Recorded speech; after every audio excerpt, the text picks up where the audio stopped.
Eu quero aqui cumprimentar os irmãos com a paz do Senhor. Amém, irmãos? Estamos aqui dando continuidade a mais uma lição da nossa Escola Bíblica Dominical. Hoje nós estamos aqui com a lição 2, que traz como título A Sutileza da Banalização da Graça. Então nós estamos estudando nesse trimestre os ataques de Satanás contra a Igreja de Cristo. Esses ataques têm se multiplicado nesses últimos dias e nós temos que estar atentos e vigilantes para não cairmos no campo de batalha. Então, uma lição muito importante que vai fazer com que nós venhamos a nos vigiar contra esses ataques. E dentro desse título, irmãos, nós temos aí 3 conceitos: sutileza, banalização e graça. E pesquisando no dicionário Aurélio, sutileza, o que é sutileza? É um argumento com que se procura embaraçar, enganar alguém. E no nosso estudo, no nosso caso, é a igreja. São sutilezas, algo que vem sutil. Satanás vem sutilmente para enganar, para embaraçar alguns crentes, para embaraçar a igreja. Então, ele consegue penetrar as nossas igrejas e consegue ali sutilmente embaraçar algum irmão, alguma irmã. Isso são as sutilezas dele. Isso é nos últimos dias, está se multiplicando muito. Vemos aí muitas igrejas que estão aí tendo divisões nas igrejas. Isso a gente entende aí que sejam um dos ataques do inimigo. Mas nós temos um outro conceito aí, a banalização. O que é banalização? É tornar-se vulgar. São pessoas que não se sentem, não têm um bom comportamento social. Utilizam roupas sensuais, provocantes. Então isso é o conceito de banalização. É trocar aquilo que é certo pelo que é errado. Aquilo que é verdadeiro pelo que é enganoso. Então aí dentro do nosso conceito, na nossa lição, é trocar o santo pelo profano. Quando nós temos algo que é puro, que é santo, é trocar o que é santo, que é puro, por aquilo que é sujo, por aquilo que não é santo. Aquilo que não faz parte nossa liturgia, dos nossos usos e costumes. E graça. O que é graça? Graça, eu pesquisei no dicionário bíblico o Orlando Bohr, autor Orlando Bohr, dicionário bíblico, muito bom esse dicionário, muito interessante também. Ele vai mostrar ali que graça é um favor em que os homens não merecem, mas que Deus livremente lhes concede. Em outras palavras, é um favor imerecido a graça. Nós não merecíamos a graça e na cruz do Calvário, Jesus derramou o seu sangue para nos salvar. Então, quando Jesus derrama todo o seu sangue, a nossa dívida está paga perante Deus. Nós já temos a nossa dívida paga pela graça. Agora o que tem que fazer é receber Jesus como Salvador e pela fé ficarmos firmes, porque nós recebemos a graça. Nós não tínhamos nem condição econômica de quitar essa dívida que é altíssima, somente o sangue do Senhor Jesus para nos comprar. Lá em Romanos capítulo 3, versículo 23, diz assim: porque todos pecaram e destituídos estão da glória de Deus. Paulo escrevendo aos Romanos, diz que todos pecaram, ou seja, desde o presidente da república até um homem mais humilde do campo, todos pecaram e destituídos estão da glória de Deus. Ou seja, o germe do pecado ele começa lá em Adão e vai passando por todos os habitantes da terra, até os últimos dias da igreja da terra. O pecado vai sendo transmitido de um para o outro. E essa palavra destituídos tem a ver com demitido. Quando uma pessoa está numa empresa, ela é demitida dessa empresa, então ela foi destituída. Então, todos pecaram e destituídos, fomos demitidos da glória de Deus. Dando início aqui, irmãos, aqui essa parte introdutória, estudaremos sobre a graça de Deus nesse trimestre. Nesses últimos dias, a Igreja de Cristo, algumas igrejas locais estão sendo aí perseguidas. estão tendo aí a sua doutrina sendo aí martirizada por alguns líderes que, não tendo conhecimento da palavra de Deus, não tendo conhecimento da importância da profundidade da graça, criam ritos, criam conceitos totalmente diferentes da palavra de Deus. Então, nesses últimos dias, a graça está sendo banalizada por algumas igrejas, por alguns líderes. E nós temos que estar atento à igreja para nós não sermos enganados, embaraçados lá no conceito de sutileza. Porque a sutileza vem para embaraçar, vem para enganar. Bom, irmãos, a graça é divina, a sua origem está em Deus. A graça não é algo do homem, que o homem criou, que o homem desenvolveu, que o homem pensou, não. A graça é divina, surge no coração de Deus e é gratuita a todos. A dívida já está paga. E essa dívida nós não poderíamos pagar, mas pela graça já está paga. A epístola de Paulo aos 1 Coríntios 1:21 diz assim: aprove a Deus salvar os homens. Quer dizer, partiu de Deus salvar o homem. Não partiu do homem para salvar o homem, mas foi de Deus. Significa que a origem da graça, como a sua iniciativa de salvação, é ato de Deus. A graça tem origem no céu. A origem da graça é no céu. É com Deus. Porque o homem não pode salvar a si mesmo e nem pode salvar o outro. A graça é um favor imerecido. Ninguém merecia ser salvo. Todos nós estávamos candidatos à morte eterna. Nós estávamos candidatos ao inferno. Todos, sem distinção de classe social, de raça, de etnia, de cultura, questão econômica, questão cultural, todos estavam debaixo do pecado e candidatos à morte eterna. Mas a graça veio de graça e nos atingiu. Romanos 3,10 diz assim: não há justo nenhum sequer. Paulo escrevendo no Romano diz que não há justo. Não há um justo na face da terra. Nós, quando nós recebemos Jesus como Salvador, nós somos justificados. A nossa condição, antes de conhecermos a graça, se assemelha a alguém que deve uma grande quantia e não tem como pagar. Essa é a nossa situação. Devíamos uma grande quantia, impossível de pagar, mas a graça nos atingiu e já pagou essa dívida. Então a graça de Deus é poderosa. Efésios 2:5 diz assim: estando nós ainda mortos em nossas ofensas, nos vivificou juntamente com Cristo. Pela graça sois salvos. Hebreus 9:22 diz assim, a parte C: sem derramamento de sangue não há remissão de pecado. Ou seja, sem derramamento de sangue não há remissão. E remissão tem a ver com pecado. Remir pecado é perdoar. Então Jesus, quando o soldado lá na cruz lancetou Jesus, e a Bíblia diz que saiu água misturada com sangue, é porque estava se esgotando o sangue de Jesus, ou seja, ele perdeu todo o sangue dele. Tinha que ser todo o sangue dele, não poderia ser 1 litro de sangue, 1,5 litros, nem 2 litros, tinha que ser todo o sangue do Cordeiro, para que nós pudéssemos ser salvos pela graça, e foi isso que ele fez. Então hoje a nossa dívida está paga por causa de Jesus, que morreu para nos salvar. Dando entrada aqui, irmãos, no desenvolvimento, a graça no contexto bíblico. O primeiro fato a ser observado é que o primeiro homem, Adão, desobedeceu a Deus, juntamente com Eva.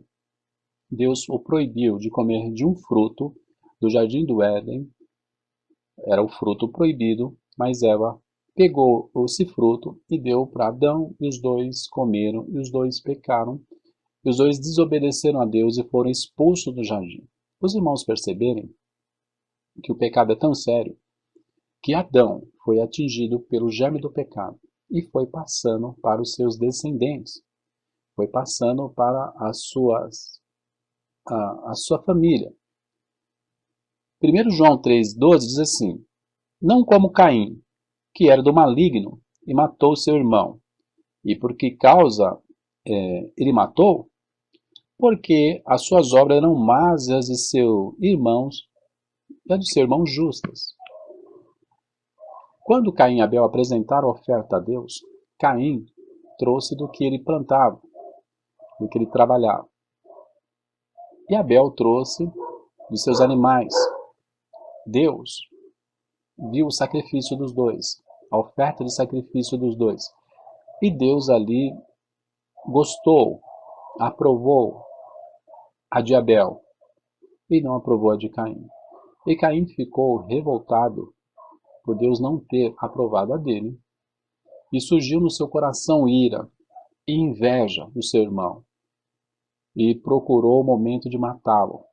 E ele foi ao campo, encontrou Abel e matou Abel. Veja que o pecado, a desobediência de Adão, que é o germe do pecado, já atingiu Caim, e Caim matou seu irmão, porque as suas obras eram más, e a de seu irmão justa.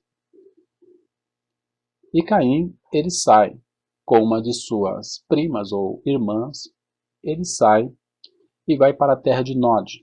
E lá ele vai fundar uma civilização sem Deus.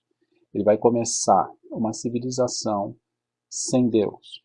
Caim, ele foge da presença de Deus para fundar uma civilização. Ele vai ter o primeiro filho, o nome do primeiro filho é Enoque. E Enoque significa iniciado, ou seja, através de Enoque ele vai iniciar uma civilização, porém sem Deus. Uma civilização contra Deus. E de Enoque nasce um filho chamado Irade. Irade significa fugitivo.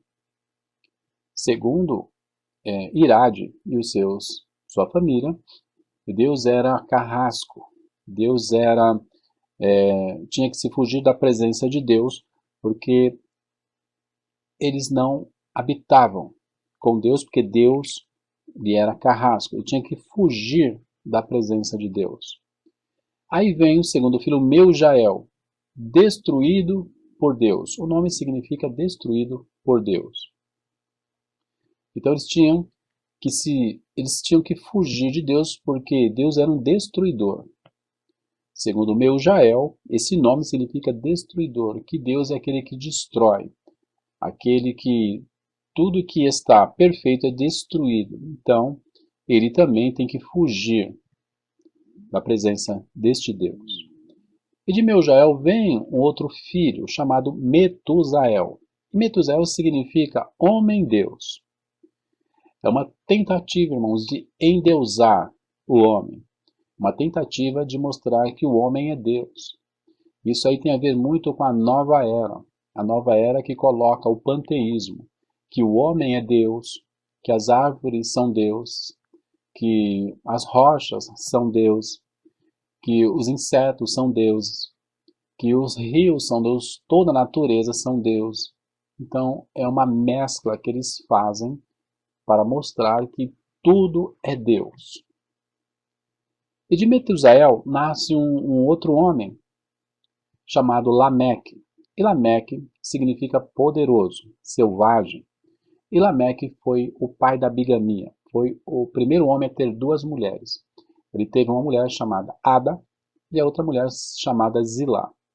E ele um dia chega para as mulheres dele e diz assim: matei um homem por me pisar e matei um outro por me ferir.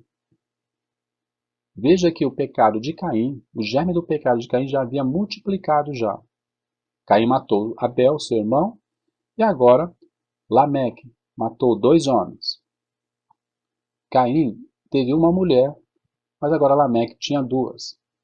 E Ada, uma das mulheres de Lameque, significa beleza. Ela teve dois filhos, Jabal e Jubal. O Jabal, ele é o pai da pecuária, o pai daqueles que criam animais, dos fazendeiros que criam animais. O Jubal é o pai dos músicos. Foi o primeiro homem nesta terra a dominar a música. O primeiro homem a dominar a música através dos ritmos, das músicas, da harmonia das músicas. Então, esse é chamado o pai da música.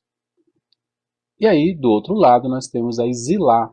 Zilá teve um homem, nasceu um menino, que é Tubal-Caim. Tubal-Caim era mestre nas forjas.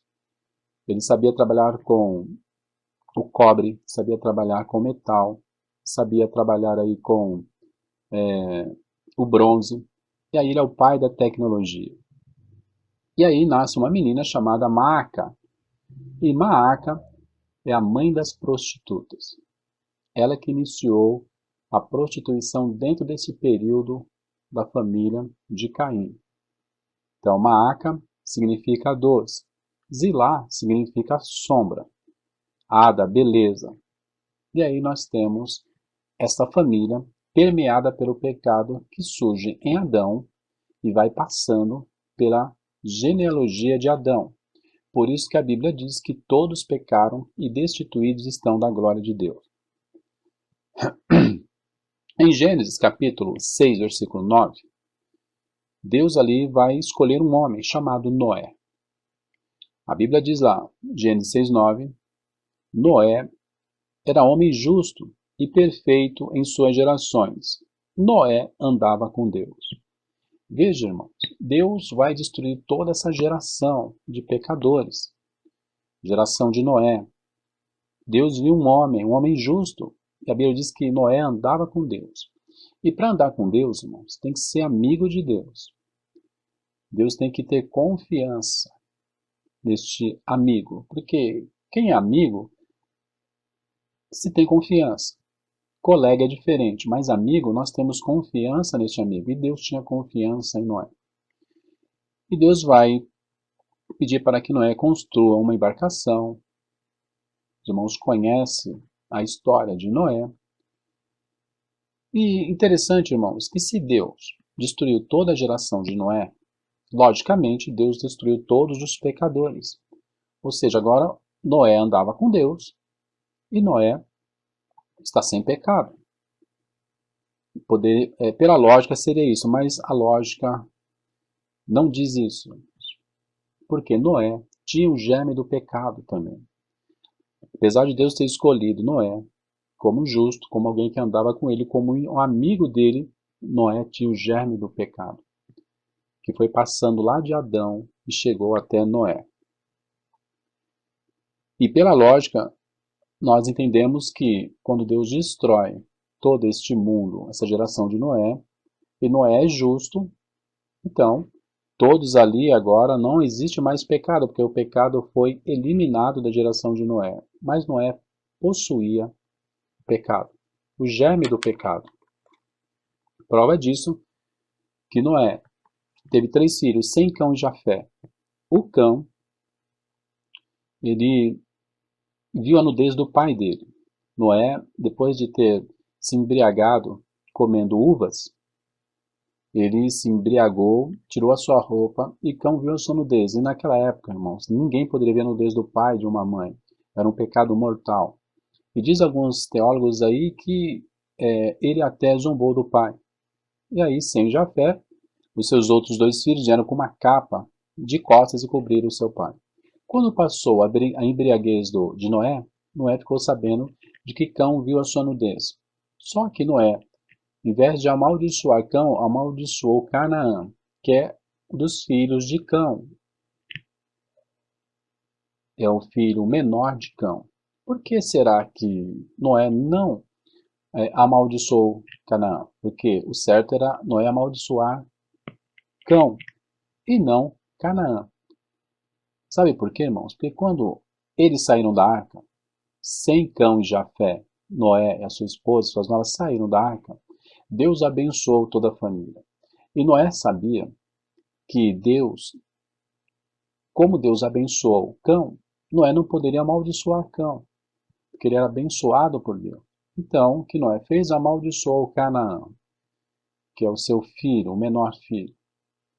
E aí nós vamos ver nessa genealogia de Cão, que Cão, ele teve um filho chamado Cuxi, e Cuxi se casou com Semíramis. Semíramis era uma rainha egípcia, ou melhor, uma rainha fenícia. E essa rainha fenícia, ela trouxe o culto Baal, o culto de Baal para Israel. E o culto a Baal tinha sacrifício de seres humanos, tinha sacrifício de crianças, tinha prostituição sagrada, tinha muita bebediz, tinha orgias, incestos, etc. Era o culto a Baal. Baal é o diabo, é um culto ao diabo. Então Cuxi casou com Semíramis e nasceu Nimrod. Nimrod é aquele poderoso caçador diante do Senhor. Ele aparece lá em Gênesis capítulo 10, versículo 9. Ele caçava leões, trazia esses leões para o povo e ali ele era aplaudido pelos babilônicos antigos. Então Nimrod era um poderoso caçador. E Nimrod, quando seu pai Cuxi morre, ele vai manter relação sexual com a sua mãe. Então há um incesto, ele mantém relação com Semíramis e nasce Tamuz. E Tamuz aparece lá na Bíblia em Ezequiel capítulo 8, versículo 14. Veja só, irmãos, o pecado passando de geração a geração.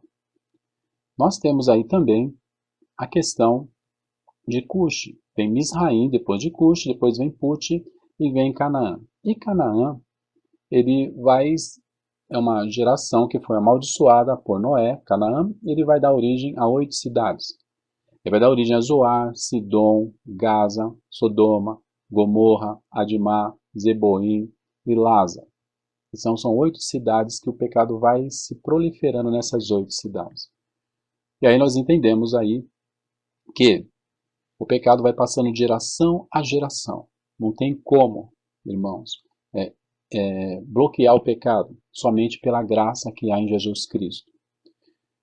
Nós temos a questão também, a graça no contexto da reforma. A nossa lição vai abordar a questão da reforma protestante. E aí nós temos aí John Wycliffe. John Wycliffe foi o primeiro reformador. Depois nós temos aí John Hus, ou John Hus, que era o ganso, que ele foi morto porque ele queria fazer a reforma. E ele dizia assim, vocês vão assar o ganso, que o apelido dele era Ganso. Vocês vão assar o ganso, dizendo isso à Igreja Católica. A Igreja Católica tinha todo o domínio da época. E aí vocês vão assar o ganso, mas virá um cisne que vai cantar. Esse cisne vocês não vão conseguir assar.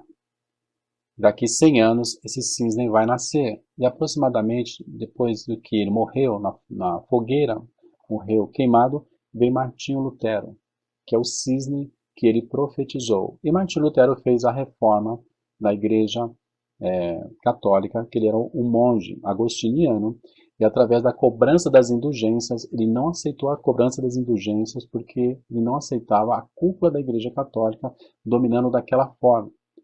Porque ele conhecia a Bíblia, ele conhecia o latim, e a cobrança da indulgência era assim, a pessoa cometia um pecado, comparecia diante do padre, comparecia diante dos bispos, e ele é perdoado, mas ele tinha que pagar. E com todo esse dinheiro que os padres arrecadaram no século V ao século XV, que é o período medieval, se construiu o Vaticano, que é um dos lugares mais ricos que tem na face da Terra. Foi com o dinheiro das indulgências que foi construído o Vaticano. Então a gente vê aí que a graça que Martinho Lutero ele defendia, ele fez com que a Igreja Católica percebesse que eles estavam errados, da forma que eles faziam. Acreditavam no purgatório, para sair do purgatório tinha que pagar as indulgências e etc. Pessoas que queriam ir para ser salvos tinham que doar suas terras à Igreja Católica, tinha todo uma movimentação da Igreja Católica para arrecadar dinheiro. E aí Martinho Lutero fez a reforma, escreveu 95 teses na porta da igreja de Wittenberg. Foram 95 teses que ele escreve contra a Igreja Católica. E essa foi a reforma. Por quê? Através de um versículo da Bíblia, ele fez toda essa reforma, que é Romanos capítulo 1, 17, dizendo que o justo viverá pela fé. O justo não viverá pelas indulgências. O justo não viverá pelo purgatório. O justo não viverá em doação de terras para a Igreja Católica, não. O justo viverá pela fé. Em cima desse versículo, que é o versículo que envolve a graça, ele fez essa reforma na Igreja Católica. A graça no contexto contemporâneo. E aí nós vamos para a conclusão, irmãos. A graça é barateada. Por quê, irmãos? Nossos dias, nós vivemos que a graça está sendo abalada. Aquilo que vem passando geração em geração. O pecado vem lá de Adão, passando por toda aquela geração de Caim, passando pela a geração de Noé, chegando nos nossos dias. Somente a graça pode salvar o mais vil pecador. Então nós temos aí nos nossos dias a banalização da graça em algumas igrejas, de alguns líderes de igreja, que eles não estão levando a sério aquilo que veio dos céus, aquilo que veio de Deus. As pessoas aceitam e recebem Jesus em algumas igrejas e elas continuam no alcoolismo, elas continuam nas drogas, elas continuam na prostituição, elas continuam na mentira, elas continuam na feitiçaria, elas continuam se envolvendo com toda a imundície deste mundo, mas estão dentro da igreja, porque dizem que recebeu Jesus, mas não teve mudança de vida. Quando nós recebemos a graça, temos a fé em Cristo Jesus, nós mudamos de vida, porque o Espírito Santo faz nós mudarmos de vida. Nós começamos a pensar diferente. Quando nós recebemos a graça de Jesus Cristo e entendemos o que é a graça, nós começamos a pensar diferente, andar diferente, falar diferente, se vestir diferente, caminhar diferente, porque o que está conosco é diferente deste mundo. Então a graça, ela se revela através de nós, quando nós recebemos Jesus. E quando nós entendemos o que é graça, nós não podemos perder esse tesouro. Nós temos que caminhar com a graça e com a fé. Nós temos a graça e temos a fé. Porque também se nós temos só a graça, recebemos Jesus, e não temos fé que um dia nós vamos morar com Deus, não adianta nada. Então a graça, ela caminha junto com a fé. E nada pode banalizar essa graça, porque ela nasceu de Deus. Ela surge do trono de Deus, ela surge do coração de Deus. Então, nós não poderíamos pagar aquela dívida, mas a graça pagou. E nós recebemos Jesus como Salvador. E pela graça sois salvos. E pela graça nós somos salvos. Lá em 2 Coríntios capítulo 17, diz assim: aquele que está em Cristo, nova criatura é, as coisas velhas se passaram, eis que tudo se fez novo. É isso. A graça faz isso. Quando nós realmente recebemos a graça, temos a fé em Cristo Jesus. Tudo passou. Agora nós somos uma nova criatura em Cristo Jesus. E nada vai fazer com que nós afastemos desta graça. Essa graça, nos atinge. Desde o homem mais pobre, do homem sem cultura, até o homem mais rico, mais intelectualizado, ele pode receber a graça porque já está pago. Mas infelizmente, alguns lugares, alguns líderes colocam a graça como algo que não tem valor, que não tem importância, porque a graça, quando nós recebemos, ela faz com que nós pensemos diferente, agimos diferente, porque agora nós somos diferentes. Nós vamos morar em um lugar diferente, que é diferente dessa terra, desse contexto de civilização. Porque o céu é um lugar preparado para um povo que já sai da terra preparado através da graça. Veja, irmãos, que o pecado atingiu toda a humanidade. Desde Adão, a desobediência de Adão vem atingindo todas as pessoas. O pecado vem atingindo. Quando eu era criança, irmãos, em casa tinha dominós, aquele joguinho de dominós. Eu gostava de pegar aquelas pedras de dominó e colocar uma na frente da outra. Ia colocando, ia colocando. E depois, quando colocava as pedras todas em pés, eu derrubava a primeira, ia derrubando a todas. Eu achava muito bonito aquilo, quando aquelas pedras iam caindo e derrubando sequencialmente a outra. Isso, irmãos, é o que aconteceu lá com Adão. Adão caiu. O primeiro homem foi derrubando todos os outros homens.